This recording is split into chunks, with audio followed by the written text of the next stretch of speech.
இந்த மக்களை சரி பண்ணக்கூடிய நிலை எங்கேயுமே நடக்கல. அதனால வன்மையா கண்டிக்கிறோம். உடனடியாக இந்த நிதி ஒதுக்கின 9 லட்சம் சம்திங் ஒரு டெண்டர் வச்சு இந்த காணை கட்டி கொடுத்து இந்த பகுதி மக்களை தூய்மை பணியிலிருந்து பாதுகாக்கல அப்படின்னா அடுத்த கட்டமா இந்த மக்களை பூரா திரட்டி நகராட்சி முன்னாலையில ஒரு முற்றுகை போராட்டம் நடத்த கூட நாங்க தயங்க மாட்டோம். நடக்கும். காரைக்குடியிலிருந்து ஆகா பிரகாஷ், அதிமுக கவுன்சிலர்.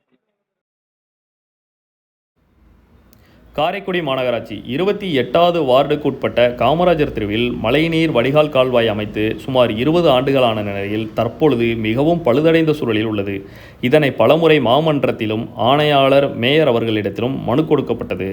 மாமன்றம் மூலமாக சுமார் 9 லட்சம் நிதி ஒதுக்கப்பட்ட நிலையில் இன்று வரை ஒதுக்கிய நிதிக்கான பணியை டெண்டர் விடாமல் அலட்சிய போக்கில் செயல்பட்டு வருகிறது காரைக்குடி மாநகர நிர்வாகம். அது மட்டும் இல்லாமல் மழைக்காலங்களில் சாக்கடை நீரும் கழிவு நீரும் அப்பகுதியில் தேங்கி வீடுகளுக்குள் செல்லும் அவல நிலையும் ஏற்பட்டுள்ளது. இதனை காரைக்குடி மாநகராட்சி சுகாதாரத்துறையில் உள்ள அதிகாரிகள் அனைவரிடத்திலும் புகார் அளித்தும் எந்தவித பயனும் அளிக்காத நிலையில் இன்று பொதுமக்களும் சமூக ஆர்வலர்களும் இணைந்து கால்வாயை சுத்தம் செய்யும் நிலையில் ஈடுபட்டுள்ளனர். காரைக்குடி மாநகராட்சியின் மீது அதிருப்தியில் மக்களுடன் நான்.